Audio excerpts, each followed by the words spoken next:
Preview.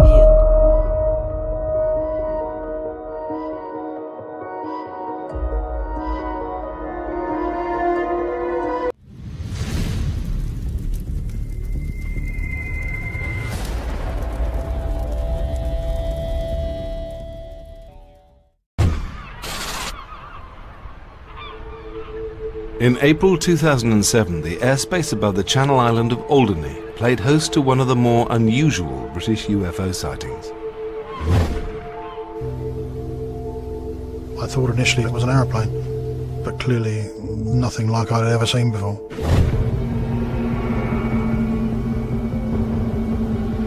I saw a single lozenge-shaped light below us. I didn't see any outline to the shape because the light was so bright. I was in the front looking at it through binoculars. Pretty scary. Yeah, the second one appears to be beyond the first from where I am. This is probably the best witness that I've interviewed in 30 years. If it was designed by an engineer, that man, I'd like to shake him by the hand because it was a fantastic piece of equipment.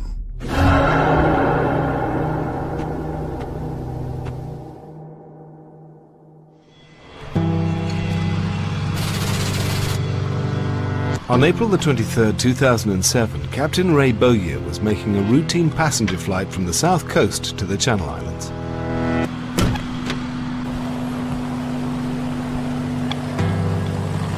He'd flown the same route for almost 10 years. We loaded the passengers normally, ordinary day, little wind, nice smooth conditions, very good visibility, you can see very well. Normal day, yeah, into the cruise, 4,000 feet, no problems. The 80-mile journey to Alderney takes just 45 minutes. 10 miles from France, it's the most northerly of the Channel Islands. Ray Bowyer was expecting it to be a routine flight. Just a little bit of paperwork, keeping a good lookout for other aircraft, and that's when I saw the first signs of the sighting on that day. It was about 10 miles south of the Isle of Wight. I saw basically what was a brilliant yellow lamp, brilliant yellow light ahead.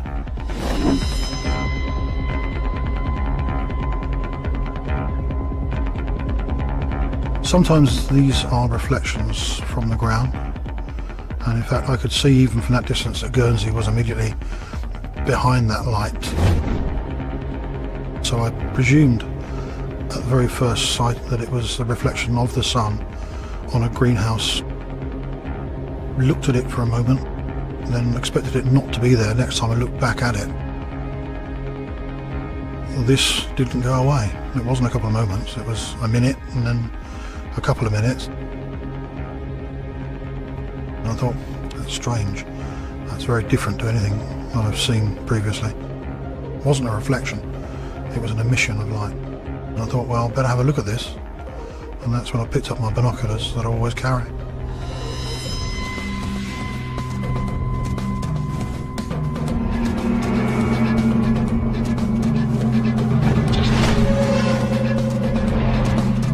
It was a definite shape,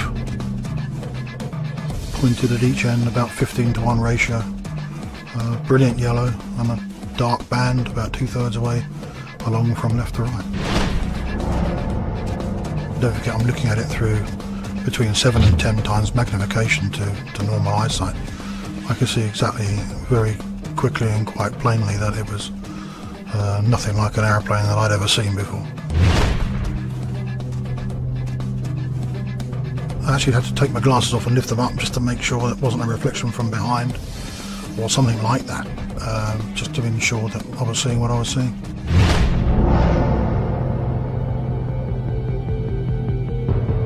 By now, the other passengers in the plane were aware that something unusual was going on. He sort of leant forward, looked over the nose of the aircraft, and when the pilot does that, you take notice. Kate and John Russell fly regularly between their home in Alderney and the mainland. I thought, okay, there's something unusual going on here. Kate then drew my attention to what was going on. Then he got out his binoculars and stared out through the windscreen at that. Never happened before. I didn't want them to get scared or frightened, you know.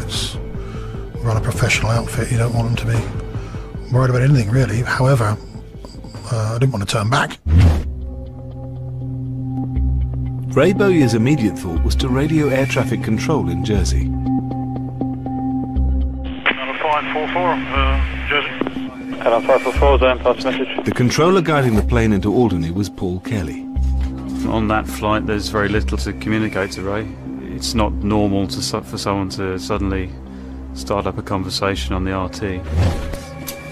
This is the actual air traffic control recording of the flight. 12 o'clock for the next. Roger, I've got a very bright object, so it doesn't say how far, extremely bright.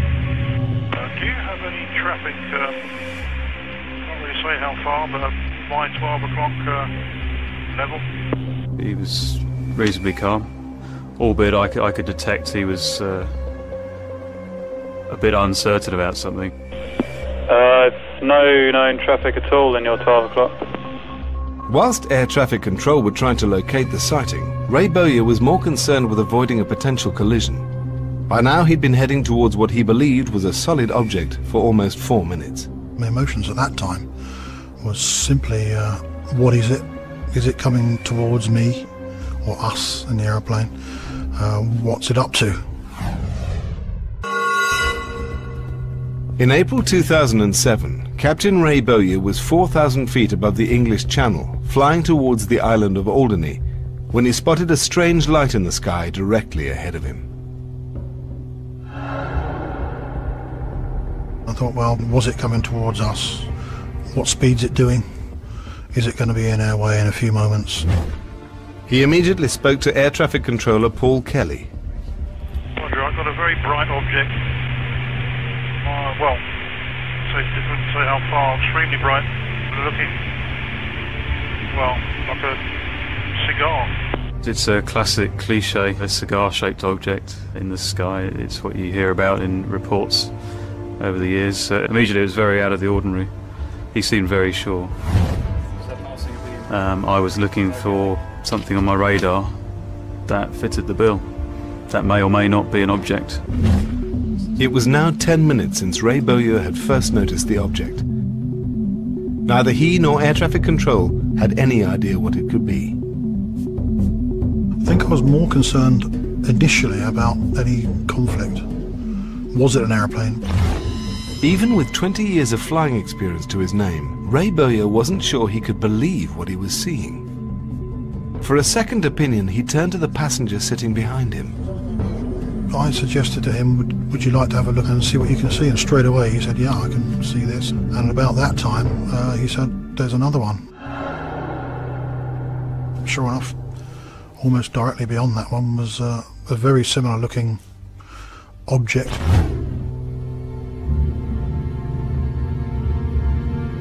People further down the fuselage were looking out to see what we were looking at. I sort of leant forward to look round the people in front and saw an orange lozenge-shaped light.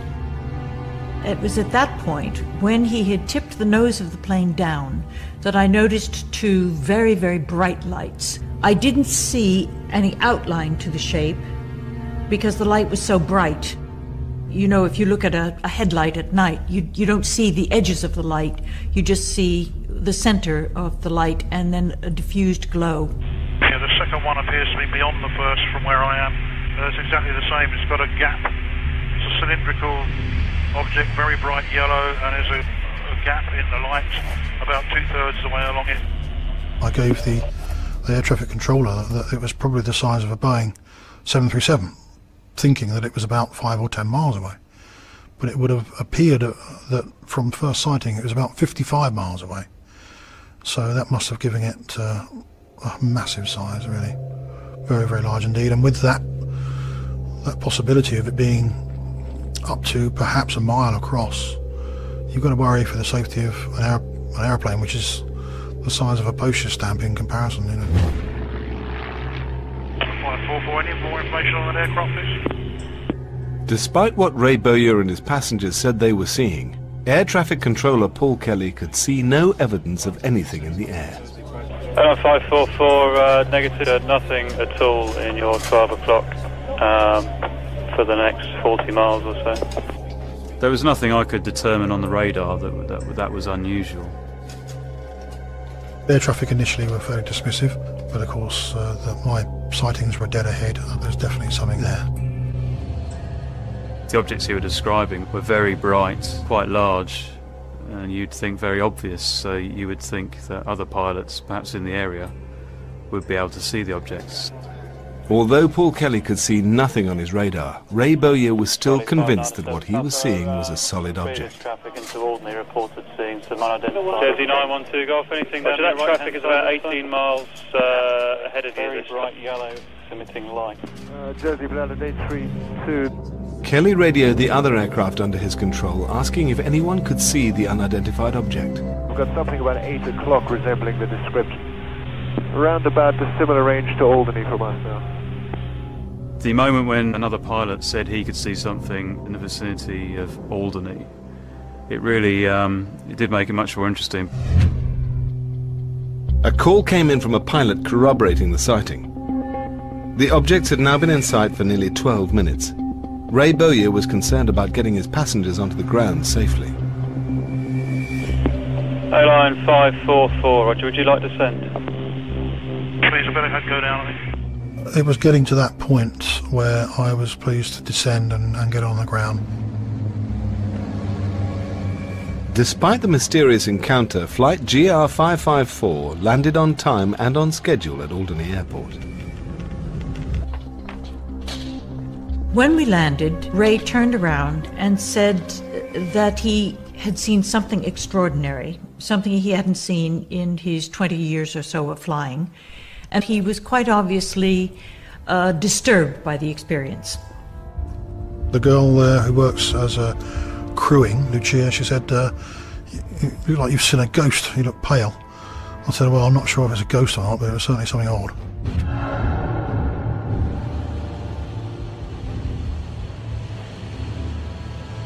At Jersey Air Traffic Control, Paul Kelly followed the standard procedures for reporting the incident. I'd taken down notes as I was going along and a sketch drawing, as Ray had described it. And I asked him to fax me his sheet from his flight. In the back of the manual of Air Traffic Services, there's a section tucked away on reporting unidentified flying objects. It's all quite strange. You phone up the phone number, which is the MOD, and you get an answer machine.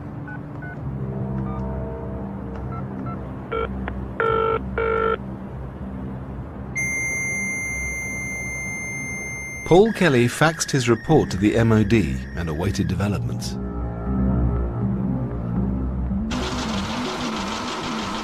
In the days following the incident, word spread quickly through the Channel Islands. Local Guernsey journalist Joel de Wolfson first heard the story from a contact in Alderney. He followed his lead and got in touch with Ray Bowyer. I got the feeling that Ray was worried initially about being, you know, all we need pilots, his little green aliens are coming to visit Guernsey and damage his reputation because of it. But the headlines took both Ray Bowyer and the sighting seriously. Ray's a very honest, straight down the line kind of guy. The MOD were investigating it, so it added weight to the story straight away. The story was soon taken up by the national media.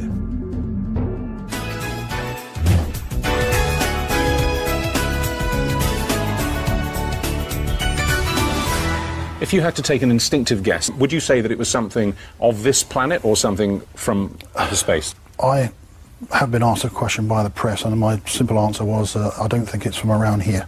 Extraordinary. Well, this object looked like a CD disc on edge, if you like, but very sharp and extremely well defined. Well, thank you very much for coming in and describing it to us. That's fascinating. Thank you. Thank you. Well. The circumstances surrounding the case caught the attention of UFO investigator Dr. David Clark. In the last 20 years, he's studied over 500 UFO cases from the British Isles. It stood out from the usual reports that are received on a weekly basis of people seeing lights in the sky. It's not very often that UFOs make the news, but in this particular case, you know, the news media realised that there was something unusual about this. David Clarke was keen to investigate the incident. There was hundreds of invites to say, can we investigate your case, and we'd like to have a look at this, can we? And I waited and waited until the right team came along, really, and I didn't really want a team of believers, because they are only trying to prove the point. I wanted a team of skeptics. He's a good witness. He's probably the best witness that I've interviewed in 30 years.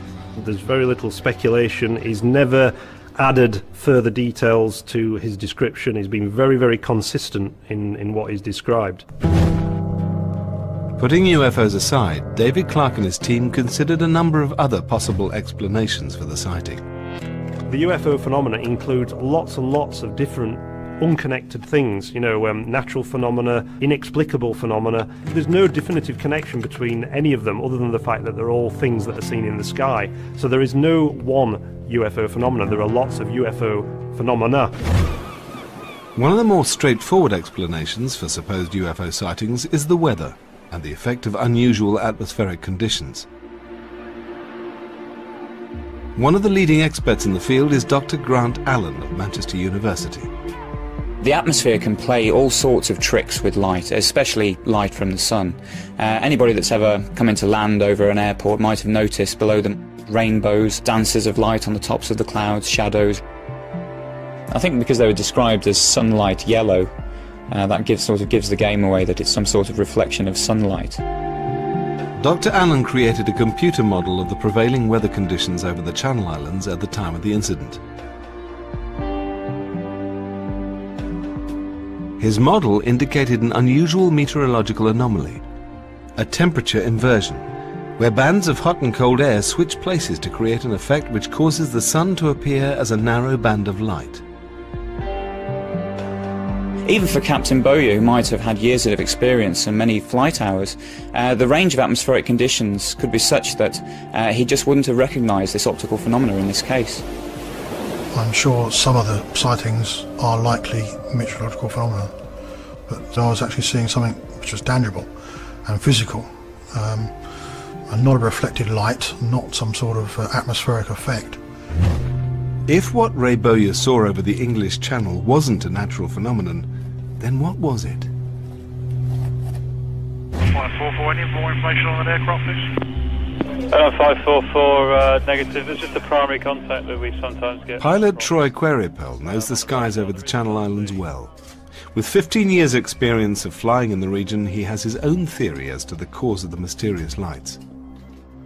After overhearing the conversations with air traffic control, he met Ray Bowyer when he returned to Southampton.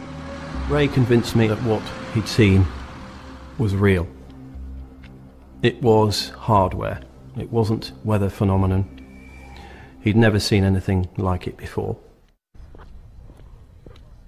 My theory was that it could be military activity. About 15 miles to the west of Guernsey, there's military controlled danger zones. These zones are restricted airspace and can only be entered with the express permission of the Ministry of Defence. Nick Pope worked on the MOD's UFO desk for 3 years. The UK air defence region, which goes out in some cases for hundreds of miles into the seas surrounding Britain, contains a number of areas where military exercises take place. You'll also, in some of these areas, see more exotic things going on in terms of the testing of prototype aircraft and unmanned aerial vehicles. There are things flying around, maybe not operational, but certainly in prototype stage, that you won't see for 10 or even 15 years. A very good example is the stealth fighter. This was publicly declared in 1988 during the Panama campaign to oust General Noriega. Now, it's a matter of record now that, of course, the stealth fighter had been operational and before that had been flying in prototype sense for many, many years, probably even back in the 70s. Could a military test aircraft have been responsible for Ray Bowyer's sighting? As part of his investigation, David Clarke followed up all the leads that might explain the Alderney sighting. He contacted the Ministry of Defence and obtained a copy of their report on the case.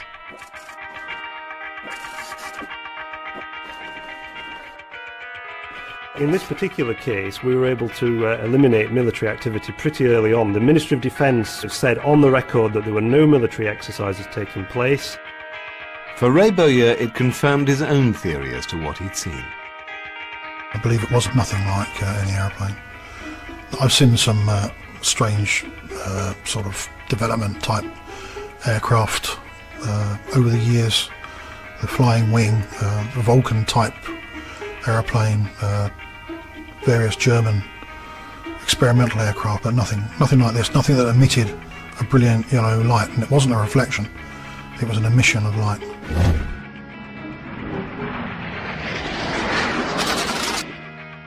As it transpired, the sighting over Alderney was not an isolated incident. Builder Paul Godian claimed to have witnessed a similar phenomenon on the island 7 weeks earlier. I thought, wow, this is, within a fairly short space of time, somebody else has actually seen something up there. It just seemed all too real. Very real.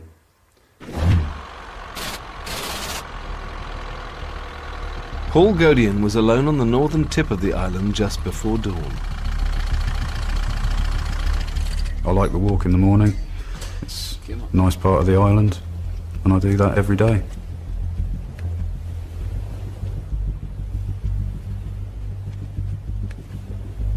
I saw two lights start to appear under the cloud base, just directly ahead of me. I presumed they were coming towards me. They were sort of bobbing in and out of the cloud base at what I'd presume to be about 300 or 400 feet.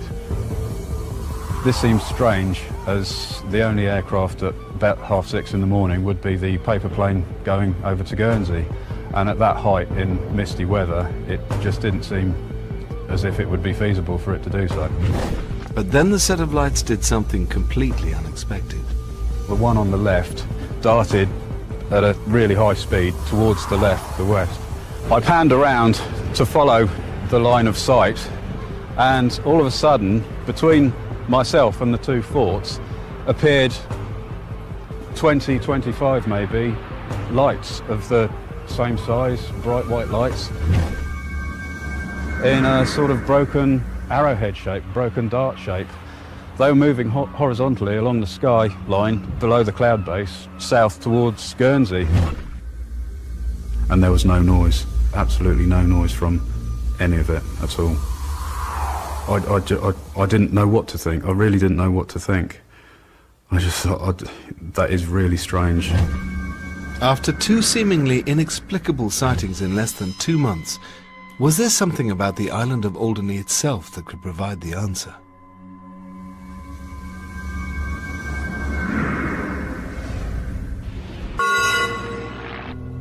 On April the 23rd, 2007, two bright lights were reported in the sky above the Channel Island of Alderney. They were witnessed by airline pilot Ray Bowyer and his passengers. I thought, what is it?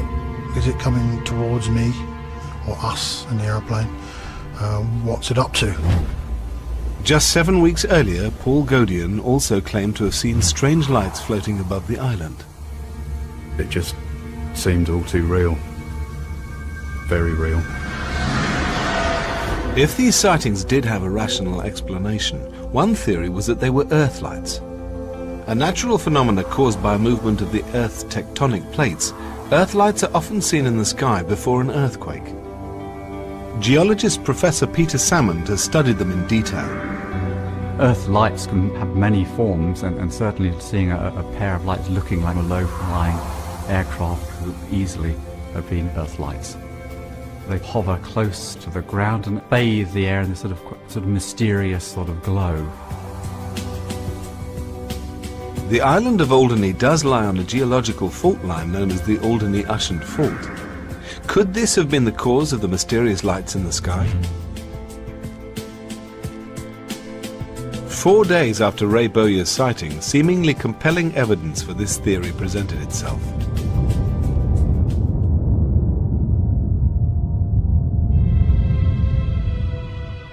The Kent coastline suffered the largest earthquake in the region for 50 years.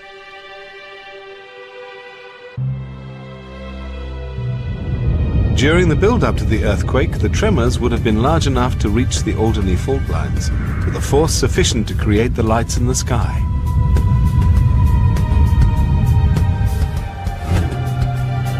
But one thing makes the theory unlikely to explain the events of April the 23rd. We wouldn't expect to see Earth lights with a large body of water present. Our understanding is you need to have a discharge from the Earth through an earthquake fault into the atmosphere.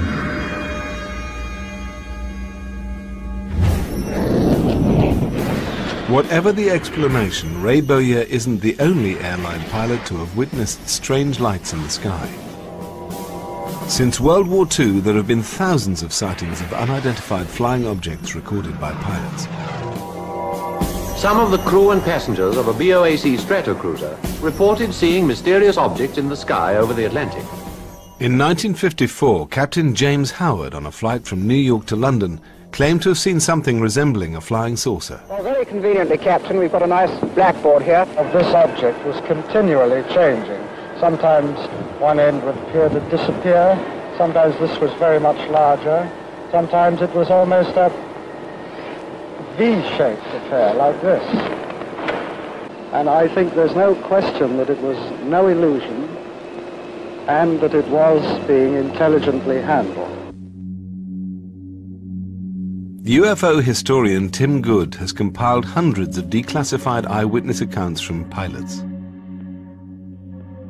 In the United Kingdom, sightings tended to increase from about 1950 onwards, I would say, and there were many reports from pilots beginning around that period. I would say it peaked in 1952, and Winston Churchill, Prime Minister of Britain at the time, demanded of his air staff what the hell was going on. He said, what's all this stuff about flying saucers amount to? What's the truth?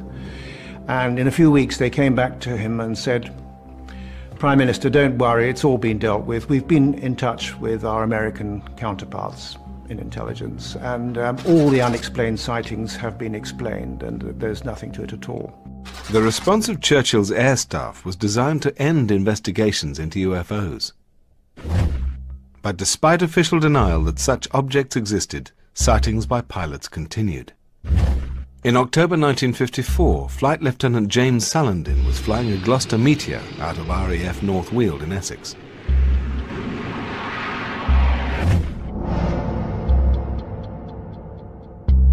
I was flying at about 16,000 feet at the time, and suddenly I saw three what I thought were airplanes come down. And when they were, must have been about 800 or 900 yards away, the first two peeled off to the left. A gold object and a silver one, with buns on top and bun below, no flames, no portholes, no nothing. I have never seen any aircraft produced by anybody in the world that looked anything like these things. Whatever Salandin saw, the objects then moved closer. And then the third one was coming straight towards me. I suppose he'd probably be about 300 to 400 yards away, so it's quite a clear picture. Couldn't have been anything else. And when he got to that distance, he went off to the same to follow his two buddies. I tried to follow after the third one, but it was impossible. The thing was so quick. The closing speed between us was about 900 to 1,000 miles an hour. I shall remember it to my dying day. What they were, I don't know. Where they came from, I don't know. But I definitely saw them. I was an experienced pilot at the time. Experienced pilots have been seeing objects in the sky for over 50 years. But could the explanation for their sightings be more psychological than physical? Professor Richard Wiseman has studied the phenomenon. If you are up there in the sky and you're travelling very, very fast and you see something in the distance, well, you have to make a snap decision about it. You've got to size its size, the direction it's travelling, exactly what it is, and so on. And that has to be done in the blink of an eye. If they do see something anomalous, they've got no kind of category to put that into. They're trying to work out what it is they're actually perceiving there. I think they're sincere in their testimony. I think they're trying to tell us best they can what they think they saw. The question is one of accuracy, not of honesty. But what of Ray Bowyer's experience above Alderney in April 2007? The lights he saw in front of his plane for a period of some 12 minutes were also witnessed by several of his passengers. He probably saw it for something like a quarter of an hour. We probably saw it for a matter of minutes. The size of it, almost impossible to say. It wasn't a clearly defined edge to it. So you have no real idea as to where the center core is and how much you're actually seeing. When UFO investigator David Clark examined air traffic control recordings of the flight, he found a reference to an object which could be seen clearly on the radar. Yeah, there is something possibly your left at 10 o'clock at a range of 3 miles this time. I've got a definite contact by 12 o'clock. Could this object have been what was seen from the cockpit of the plane? You can hear the inflections in Ray's voice when he's speaking to the controller that he's seeing something really, really unusual. You know, there's no hoax here. I think they're possibly over, maybe to the west of Alderney. Roger. I do have a primary contact, just one blob, if you like, 8 miles or so to the west of Alderney. We were initially intrigued about this suggestion that something had been seen on radar, because in the initial conversation between Paul Kelly, the air traffic controller, and Ray, he does mention at one point that he could see something on radar, but he thought it was an anaprop. Anaprop is something normally ignored by air traffic controllers. It's caused by radar signals bouncing off solid objects such as flocks of birds or even large waves. David Clark was convinced that there might be something in the fleeting anaprop image, if only it could be seen clearly. The radar information he had to examine was filled with the traces of the 600 flights a day that travel in and out of the Channel Islands. If you look at the raw radar data, what you see is a screen that's absolutely filled with moving dots and colours and shapes. And, you know, you really have to know what you're looking at in order to be able to determine whether there is something on there of significance. Jersey Air Traffic Control Engineering Department began the job of examining the radar recordings to see if they could find any clues to what lay underneath. For once, it seemed here was the opportunity that we may be able to get something definitively solid in terms of a radar trace of something that had been reported visually. And that really, science would have to sit up and take notice if we had some kind of evidence of that kind. David Clark now had concrete radar evidence with which to analyze whether the Alderney incident was really as mysterious as it appeared. But not all sightings of UFOs are as well documented. Some cases are still shrouded in official secrecy.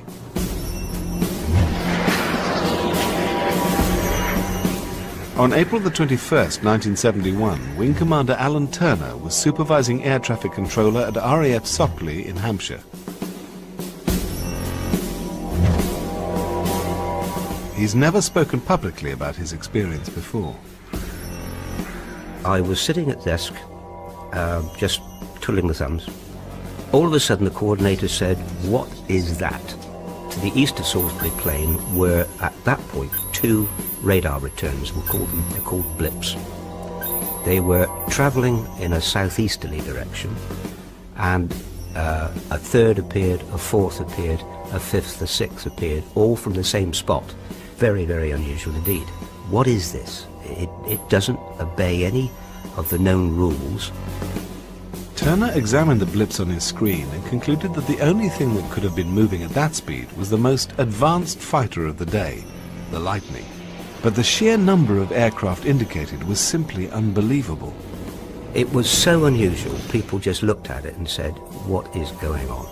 We're talking 30, 35 aircraft. No air defence commander in his right mind would get the entire lightning force in one location. He'd have absolutely nothing left with which to defend the United Kingdom air defence region. You could cut the air with a knife. It became electric rapidly. People were more than surprised. Alan Turner decided to dispatch an RAF bomber to investigate. I kept asking the pilot, are you visual? And then he said, the voice sounded quite jittery, I don't know what that was. It was a quarter of a mile away, climbing like the clappers, and we saw it on radar. We did not see it visually. And the radar within the plane was not the only one that picked up this event. There were 7 technically different radars, all seeing exactly the same thing. 2 radars at Southern Radar, 2 radars at Heathrow, 2 at the fighter control establishment, and the airborne one with the Canberra bomber. Alan Turner gathered together all the physical evidence that was being recorded during the incident. There are 2 types of tape. One is the video tape taken from the radar, and the other is the voice tape. And that is air to ground, ground to air. That is all landlines and all the conversations between the controllers and each other. I have absolutely no idea where it is or even if it still exists. All I do know is that it did exist. I am absolutely certain that there was some very strange phenomenon on radar which no one has yet come up with any rational explanation for.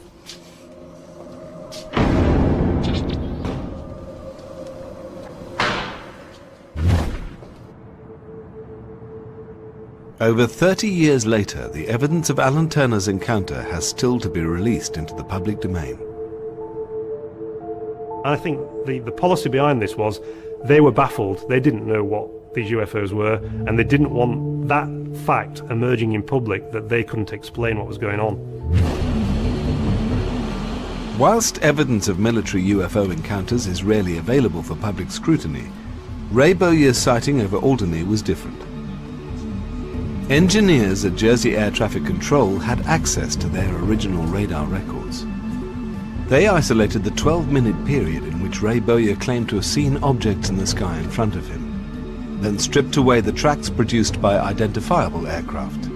2 distinct traces emerged from the data. What they revealed were the tracks of 2 unidentified objects, one heading north and one south. It looks to me like very likely that the positions of the objects that I saw were in the right place for the radar returns that I've received. Were these traces really proof that 2 UFOs had been witnessed flying in the skies over Alderney?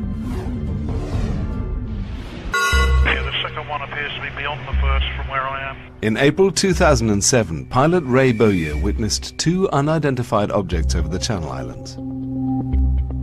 It was a definite shape,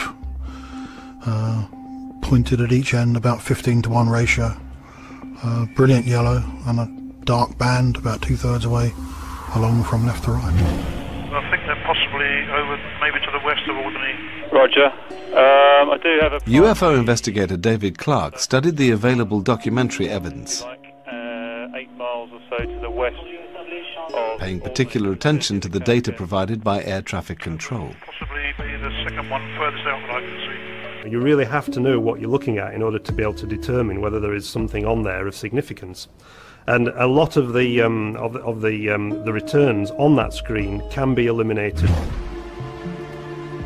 When engineers stripped away identifiable air traffic, radar revealed 2 slow-moving objects which seemed to fit the paths of the mysterious lights seen by Ray Bowyer. Now Ray, when he saw those returns, initially made a connection that possibly that was the UFO he'd seen. They would appear to be in exactly the right position at the right time. They both appeared for about 55 minutes at one point, travelled in different directions away from each other, and then both appeared to disappear after 55 minutes. But David Clark was not convinced. He felt the traces could have been caused by radar bouncing off objects on the sea below, so he studied the schedules for the passenger ferries that moved between the islands.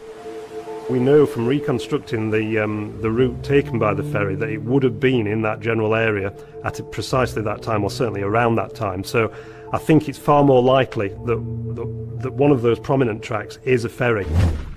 With a seemingly rational explanation for at least one of the radar images, this line of inquiry was closed. There was now no physical evidence to back up the sightings of Ray Bowyer and his passengers in April 2007. The final report by Dr. David Clark and his investigation team could reach no definitive conclusion as to the real explanation for what appeared in the sky over Alderney. I think it's much more accurate to describe what he saw as a UAP, an unidentified aerial phenomena, some kind of natural phenomena that's yet to be identified and categorized by scientists. Whatever caused the lights over Alderney, Ray Bowyer and his passengers still stand by what they saw on April the 23rd, 2007.